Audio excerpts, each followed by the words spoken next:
बिस्मिल्लाहिर्रहमानिर्रहीम।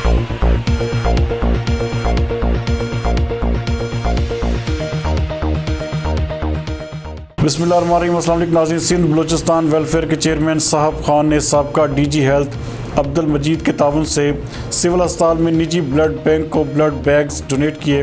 हमारे नुमाइंदा ऐसोसी जावेद इब्राहिम मजी के मुताबिक ये ब्लड बैग्स उन्होंने गरीबों की इमदाद के लिए PWA के CEO जुनेद के हवाले किए। इस मौका पर सिंध बलूचिस्तान वेलफेयर के चेयरमैन साहब खान का कहना था कि दूर दराज से आए हुए लोगों को ब्लड की वजह से काफ़ी परेशानी होती है, लेकिन सिंध बलूचिस्तान वेलफेयर इन गरीब और मुस्तहिक अफराद की मदद का सिलसिला जारी रखेगी।